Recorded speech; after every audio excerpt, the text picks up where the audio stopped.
ይህ የምፅዓቱ አዋጅ ነጋሪ አገልግሎት ወቅታዊና ዕለታዊ ወጎችን በማቅረብ ትንታኔ የምንሰጥበት የተለያዩ እንግዶችንም በመጋበዝ የምናቀርብበት መድረክ ነው።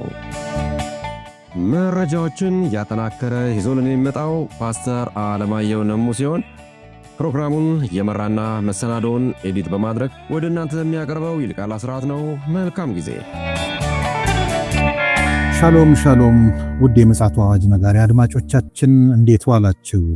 በየጊዜው ወደ እናንተ የተለያዩ መረጃዎችን እያመጣን እንገኛለን።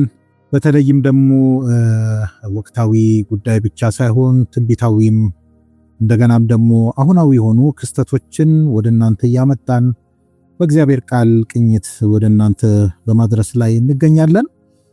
አድማጮቻችን እንግዲህ ዓለማችን እጅግ ውስብስብ የሆኑ ጉዳዮችም እየገጠማትም ስለሆነ ከጦርነቱ ባሻገር እንደገና ኢኮኖሚያዊውን ቀውስም ጨምሮ ማህበራዊውም እያንዳንዱም ክስተቶች ዓለማችንን በእርግጥ እያናወጣት ይገኛል። ነገር ግን ደግሞ እንግዳ የሆኑ ነገሮችን ደግሞ እየሰማን እንገኛለን። ምን ይሆን የተከሰተው የሚለውን እንግዲህ ከፓስተር አለማየሁ ጋር ምናየው ይሆናል። ይልቃል አስራት ነኝ ከምፅዓቱ አዋጅ ነጋሪ አገልግሎት። አድማጮቻችን እንግዲህ የሚሰሙት ሁሉ በአሁኑ ሰዓት ዓለማችንን በስጋት ውስጥ የሚከቱ ጉዳዮችም እየተሰሙም ይገኛሉ። እንግዲህ ቀደምም መግቢያ ላይ እንዳልኩት ከጦርነቱ ከማህበራዊውም ከኢኮኖሚያዊውም ቀውስ ባሻገር የሚሰሙ ጉዳዮች ስላሉ ይህም በተመለከተ እንግዲህ ፓስተር አንድ መረጃ ይዞልን መጥቷል። በዚህ ጉዳይ ላይ እንግዲህ የምንወያይበት ይሆናል። በቅድሚያ ሰላምታ ላቅርብና በቀጥታ ወደ መረጃችን እናመራለን። ሰላም ላንተ ይሁን ፓስተር፣ እንዴት ነህ? እንደምን አለ ወንድም ይልቃል? እግዚአብሔር ይመስገን።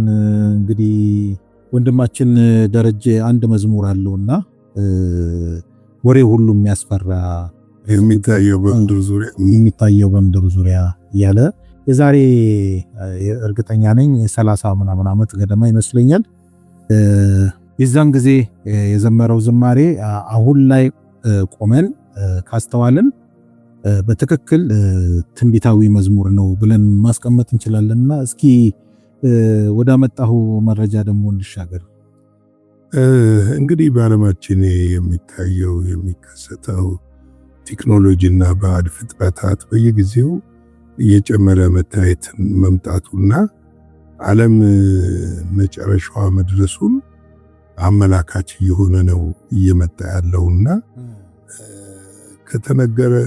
ከተናገርነው ምልክቶች በላይ ወይም ደግሞ በሰማይ እየታየ መሆኑና አንዳንዱ እጅግ አስፈሪ መሆኑ ሳይንቲስቶች ራሳቸው ያን ነገር እያዩ እየደነገጡበት ያሉ ነገር መሆኑን ለመመልከት ይቻላል። እንግዲህ እየተመለከትነውን አትላስ የተባለ አንድ በሺፕ ቅርጽ ወይም በመርከብ ቅርጽ ያለ መንኮራኩር ማለት ይቻላል። መንኮራኩር በለው ባዕድ ፍጥረት ነው፣ ግን ባዕድ ፍጥረት ነው። በሰማያት ላይ ታይቷል። ምንድነው አንዳንድ ከሱ ደግሞ አንዳንድ ኦብጀክቶች እየወጡ መታየታቸውና በተለይም ደግሞ ከዚህ ባዕድ ፍጡር ውስጥ የሚወጡ ነገሮች ብርሃን ነጸብራቅ የተሞሉና መሆናቸውን በተመለከተ ሳይንቲስቶች ይህንን ጉዳይ በጥልቅ በትናንትናው ዕለት ራሱ በቀጥታ ስርጭት እየተወያዩበት እንደነበረ ለመመልከት ተችሏል። በጣም ይላል። እንግዲህ መውጣቱ ብቻ አይደለም፣ የመርከብ ቅርጽ ነው ያለው ሲሆን ከውስጡ የተለያዩ ኦብጀክቶች መውጣታቸው ብቻ ሳይሆን ሲግናል ወደ ምድር መላካቸው ነው አስፈሪ ይሆን። እንግዲህ ታውቃለህ ስለ ኤሊያንሶች ብዙ ጊዜ ለመረጃ ለማድረስ ሞክረናል። በተለያየ ጊዜ በዓለማችን ላይ በራሪ የሆኑ ፍጥረቶች እየታዩ ነው ያሉት በአንድም በሌላም ቦታ። በተለይ ደግሞ ብዙ ጊዜ በእነዚህ በአሜሪካና በራሻ በእንግሊዝ አካባቢ ነው በአብዛኛው እየታዩ ያሉትና ይህም አሁን የታየው በአሜሪካ አካባቢ ነው። በጣም አንጸባራቂ ነው። ስፒድ በጣም ፈጣን ስፒድ የሚሄድ ነው እና ከውስጡ የሚወጡ ኦብጀክቶች ደግሞ ራሳቸውን ችሎ እያበሩ የሚበሩ ናቸው። ይሄ ብቻ መሆኑ ሳይሆን ሲግናል ወደ ምድር ማምጣቱና ዓለምን እያስፈራ እንደሆነ ሳይንቲስቶች በግልጽ ነው የተናገሩት እና እነሱ ያሉት አትላስ ወይም ኮሜት ብለው ነው እየጠሩት ያሉት። ይሄ እንግዲህ እንዴት ነው ምንድን ነው መጨረሻው የሚለውን ነገር እነሱም ገና እየተመራመሩበት ያለ ነው። ግን ከመጽሐፍ ቅዱስ አንጻር ደግሞ ስትመለከት በመጨረሻው ዘመን በሰማያት ላይ ምልክቶች እንደሚታዩ የእግዚአብሔር ቃል ይናገራል።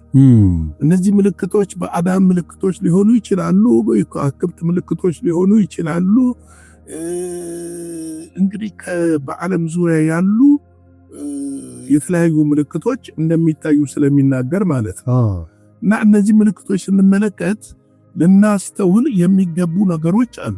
ምንድነው እንግዲህ ለምንድነው በዚህ ዘመን እየጨመሩ የመጡት? ከጊዜ ወደ ጊዜ የሚታዩት ባዕድ ነገሮች፣ በራሪ አካላቶች፣ በራሪ ቁሶች፣ ማንነታቸው ያልታወቀ ኤሊያንሶች፣ ዩፎዎች እንደዚህ እየተባለ በተለያየ ስያሜ የተጠሩ በተለያየ ጊዜ እይታው በምድር ላይ እየጨመረ ነው የመጣው። ለምንድን ነው የሚለው ነገር ቆምሩ መጠየቅ የሚያስፈልግ ይመስለኛል። እንዲሁም የአሜሪካን ኮንግረስ አንድ ጊዜ እንዲሁ በቀጥታ ስርጭት የሚመለከታቸውን ሰዎች ሳይፋጥጡ ነበሩ። ሴኔቱ ጠርቶ በግልጽ ሲያናግራቸው ዶናልድ ትራምፕም ጨምሮ ስለዚህ ጉዳይ እንዲሁም አወጣንዶ ሲሉ ነበር እና እያስፈራ እንደመጣ ተመልክተናል። እንግዲህ ዓለማችን በተለያየ መንገድ ስጋት ውስጥ ነው ያለችው። ሌላው ከዚህ ጋር በጣም የገረመኝ ነገር ደግሞ በ2030 ዓለም ወረቀት አልባ ለማድረግ እየተሰራ ነው ያለው። ወይ እንደው ፓስተር እንደው ትንሽ እዚህ ጉዳይ ላይ በመጠኑ እንደው እንድንቆይ ስለፈለኩ ነው። አንዳንድ ሰዎች እንደው ሳይንስ ፊክሽን የሚመስላቸው ሰዎች ወይም ልብ ወለድ የሚመስላቸው ሰዎች ጳውሎስ እንኳ ለሮሜ ሰዎች የጻፈው አንድ መልእክት አለና በሮሜ 8:39 ላይ ምን ይላል? ከፍታም ቢሆን ዝቅታም ቢሆን ልዩ ፍጥረትም ቢሆን በክርስቶስ ኢየሱስ በጌታችን ካለ ከእግዚአብሔር ፍቅር ሊለየን እንዳይችል ተረድቻለሁ ይላል። ጳውሎስ እንኳን ዘመን ላይ ሆኖ ልዩ ፍጥረት እንኳን እንዳለ እየተናገረ ነው ያለውና ይሄ ክስተት በተለይም ደግሞ እንደው አያይዘ እንድትመልስልኝ የሚፈለኩት ምንድነው? ለምንድነው በባዕድ አምልኮ ስያሜዎች ናሳ ስያሜ እየሰጠ አሁን አትላስ ማለት የግሪክ አማልክት ቀድሞ የግሪክ አማልክት ስያሜ ነውና ከዚህ ጋር ቁርኝት አለው ወይ? ከመንፈሳዊ ይሄ ከጨለማው ዓለም ጋር ቁርኝት እንዳለው ነው የሚያመላክተው። አዎ እንግዲህ በመጨረሻው ዘመን የሚታዩ ነገሮች እነዚህ ባዕድ ፍጥረታት የሚባሉትም ሌሎችም ቢሆኑ ለክርስቶስ ኢየሱስ ምጽአትና ለዘመን ፍጻሜ ምልክቶች ናቸው። ምልክቶች እንደሆኑ ባዕድ ነገሮችን እንደምናይ እኮ መጽሐፍ ቅዱስ በግልጽ ተቀምጧል። አንዳንዶች እኛ ከምንኖርባት ፕላኔት ውጭ ሌላ ፕላኔት አለ፣ ሌላ ፍጥረት የሚኖርበት እያለው ሳይንቲስቶች ይህንን እንደደረሱበት በየጊዜው ይናገራሉ። አንዳንድ ነገሮች መጽሐፍ ቅዱስ ላይ ለኛ ሚስጥር የሆኑ ለእግዚአብሔር ደግሞ የተገለጡ ናቸው። ለኛ የተሰወረው ነገር ለእግዚአብሔር የተገለጠው ሁሉን አልገለጠልንም። ያልገለጠልንን ደግሞ መናገር አንችልም። ግን ምንድነው አሁን ከምናየው ነገሮች ከምንመለከታቸው ነገሮች እነዚህ የምናያቸው በምድር ላይ በተለያየ ጊዜ ብልጭ እያሉ ድርግም እያሉ ዓለም ላይ ስጋት እየፈጠሩ የሚሄዱ ነገሮች ምንድናቸው የሚለውን ማናቸውም ሳይንቲስቶች የመጨረሻው እንዲህ ናቸው የሚል እልባት አልተሰጣቸውም። ቢሰጣቸውም ለህዝባቸው ወይም ለዓለም መናገር የማይፈልጉ አሉ። የማይገልጡበት ምክንያት ምናልባት ምድር ላይ ያለውን ነገር የበለጠ ስጋት ውስጥ ይከተዋል የሚለው ነገር ሊሆን ይችላል። ግን ምንድነው አሁን አንድ እኔ ደግሞ በትናንትና ሁለት አንድ የተመለከትኩት ነገር ዓለምን ወረቀት አልባ ዓለም ለመፍጠር ጥረት እየተደረገ ነው እስከ 2030። እንደምታውቀው እንግዲህ ከዚህ በፊት እኛ የተወሰነውን ዘግበናል። ካሽለስ ሶሳይቲ ወይም ደግሞ የወረቀት ገንዘብን በዲጂታል መኒ ወይም ደግሞ ዲጂታል ከረንሲ የሚሉትን በዛ ለመተካት ከፍተኛ ስራ እየተሰራ ነው። እንደውም አንዳንድ ሀገሮች አሁን ላይ እየተሳካላቸው ነው። ካሽ በእጃቸው ይዞ መሄድ እየቆመ ነው ያለው።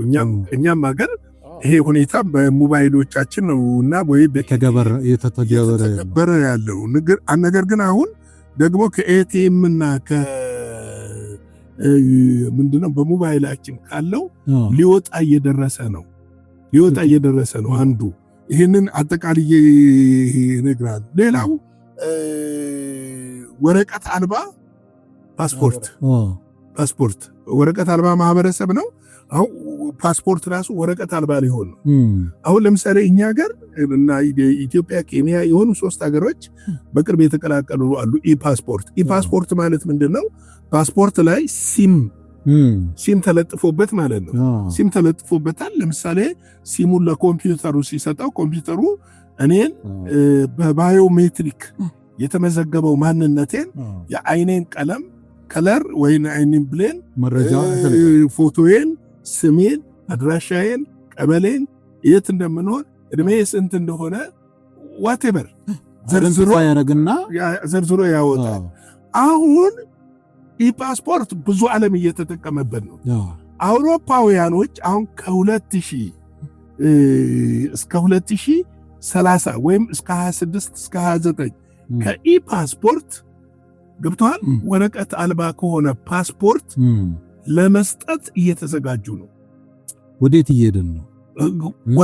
ወደ አውሬው ቁጥር እየገባን ነው። በጣም የሚገርም ኮሜርስ ኢንተርኔት አሁን ምንድነው መሰለህ ያለ ነው የሚቀጥለው ማለት ነው። ፓስፖርቷ ውስጥ ያለችው ቺፕስ ትወጣና በእጅ ላይ ወይም በግንባር ላይ ትቀበራለች። ይሄ ነገር ፓስተር በጣም አሁን ሁሉ ነገር ዲጂታላይዝ እየሆነ ነው ያለው ማለት ነው። ስለዚህ አሁን ዲጂታል ሶሳይቲም ጭምር እየመጣ ነው ማለት ነው። አሁን እኛ ለምሳሌ አሁን እኛ በወረቀት ነው አይደለ? እሱም እየገረመንና እየተደነቅን ነው ያለ ነው። የወረቀቱ ያስገረመንና ያስደነቀን ነው ያለው። ነገር ግን አሁን ላይ ዓለም እየሄደበት ያለውን ነገር ደግሞ ስትመለከት ከመገረምና ከመደነቅ ታልፋለህ።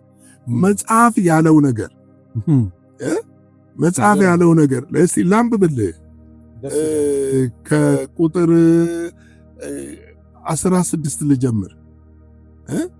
ታናናሾች ራዕይ ምዕራፍ 13 ታናናሾች ታላላቆች፣ ባለጠጎች ድሆች፣ ጌቶች ባሪያዎች፣ ሁሉም በቀኝ እጃቸው ወይም በግንባራቸው ምልክቱን እንዲቀበሉ የአውሬው ስም ወይም የስሙ ቁጥር ያለው ምልክት የሌለበት ማንም ሊገዛ ወይም ሊሸጥ እንዳይችል ይደረጋል። ጥበቡ በዚህ ያለ ይልና አእምሮ ያለው የአውሬውን ቁጥር የቁጥሩንም ቁጥር የሰው ቁጥር ነውና ቁጥሩም 666 ነው ብሎ ይናገራል። ግን የገረመኝ ነገር ተመልከት። አሁን ፓስፖርት ብቻ አይደለም። በሚቀጥለው ፓስፖርትህም ከአካውንትህም ሁለመናህም እዛ ቺፕስ ውስጥ ነው የሚቀበለው። እዛው ሲቀበር ምንድን ነው? ትንሽ የለም ይላል፣ ትልቅ የለም፣ ባለጠጋ የለም፣ ድሆች የሉ፣ ጌቶች ባሪያዎች ሁሉ በቀኝ እጃቸው ወይም በግንባራቸው ምልክቱን እንዲቀበሉ ይናገራል። እንግዲህ ይሄንን የአውሬውን ቁጥር ያልያዘ ሰው ሊገዛ ወይም ሊሸጥ አይችልም። አሁን እያለማመዱ ነው። ወረቀት ላይ ለጥፈው አምጥተውልናል። ቀጥለው ወረቀት ለምን ያስፈልጋል? አያስፈልግም። ወረቀት ለምንድን ነው የሚያስፈልግህ?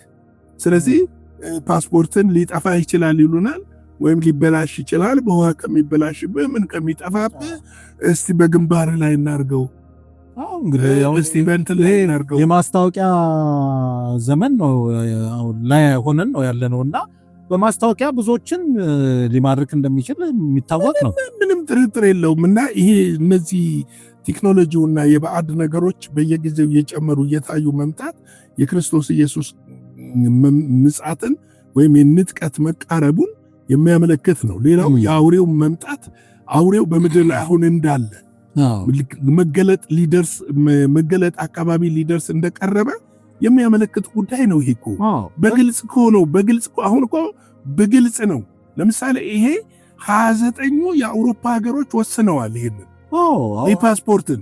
ለምሳሌ ሱዳን ጀምራለች፣ ኖርዌይ ጀምራለች፣ ስካንዲኔቪያን ሀገሮች ጀምረውታል፣ ሞክረዋል። አሁን ባስ ምንም ስትሳፈር ገንዘብ አትይዝም። አሁን ካሽለስ ሶሳይቲ ነው ያለው። እሱ ብቻ አይደለም እኮ ፓስተር፣ አሁን በቅርቡ እንኳን ያውን የቅርብ ትዝታውን ነው የምነግርህ። እንግሊዝ ሀገር ላይ በእርግጥ ዲጂታል አይዲ ነው። ዲጂታል አይዲ ያልያዘ ማንኛውም ሰው መገበያየት እንደማይችል ፓርላማው እንግዲህ ምናልባት ያጽድቅ ባላቅም ግን ዋነኝነት እቅድ ተይዞ እየተሰራበት ነው ያለው። አዎ እንግዲህ ይሄ ነው አሁን ምንድነው መሰለህ ዓለምን እያናወጠ ያለው የአውሬው ስራ በሶስቱም ዘርፍ ነው እያናወጠ ያለው። አንደኛው በጦርነቱ ነው፣ ሁለተኛው በኢኮኖሚው ነው፣ ሶስተኛ በሶሻሉ ነው። በሁሉም ዘርፍ በትጋት አጋንንት እየሰራ ነው ያለው። ጥያቄ የለው ግን እኛ ምን እየሰራን ነው? ቁልፉ ሐሳብ እሱ። አዎ ትናንትና ማንስቼዋለሁ። እኛ የጌታ ልጆች፣ እኛ ቤተክርስቲያን ምን እያደረግን ነው? ቆም ብለን እንይላለው። ላይክ፣ ሼር፣ ሰብስክራይብ ማድረግ አይረሳ። ፕሊስ በጌታ ፍቅር በትህትና እጠይቃችኋለሁ። አገልግሎታችንን በቻላችሁት መጠንና ልክ እንድትደግፉ በጌታ ፍቅር ጠይቃለሁ። የጌታ ጸጋ ሰላም ከእናንተ ጋር ይሁን። ሻሎም። እግዚአብሔር አብስቶ ይባርክ ፓስተር። ያው እንግዲህ ሰዓቷ ስለገደበችን ነው እንጂ በጣም ሰፊ ትንታኔና ሐሳብ መንጸባረቅ ይችላል። እንግዲህ አድማጮች ልብ ብላችሁ ከሆነ ፓስተር የደመደመው በጥያቄ መልእክት ነው። የቤተ ክርስቲያን መሪዎች ምን እያደረጋቸው ነው በአሁኑ ሰዓት? ይህን የምታዳምጡን የቤተ ክርስቲያን መሪዎች ልትሆኑ ትችላላችሁ፣ አገልጋዮች ልትሆኑ ትችላላችሁ፣ ምዕመናንም ልትሆኑ ትችላላችሁ እና በጥያቄ ምልክት የተሰጠው ያለ ምክንያት አይደለም። በፊታችን በጣም እጅግ አስቸጋሪ የሆነ ነገር ልንጋፈጥ ስለሆነ ለዛ ራሳችንን አዘጋጅተናል ወይ የሚለው እጅግ ቁልፍ ጥያቄ ስለሆነ ይህንን ለእናንተ ትተን እናልፈዋለን። እንግዲህ እግዚአብሔር የተመሰገነ ይሁን። የዛሬው የአርብ የቀኑ መረጃችን ይህንን ይመስላል። በማምሻው ደግሞ እንዲሁ ደግሞ በሌላ መረጃና መልእክት ደግሞ ተመልሰን የምንመጣ ይሆናል። እስከዚያው ድረስ የእግዚአብሔር ምሕረት፣ ቸርነት፣ ጸጋ ከእያንዳንዳችን ጋር ይሁን። ሻሎም። ለዛሬ ይዘን የመጣነው ወቅታዊ መረጃ ይህንን ይመስል ነበረ። በሌላ ጊዜ በሌላ መሰናዶ እስከምንገናኝ ሰላም ለእናንተ ይሁን።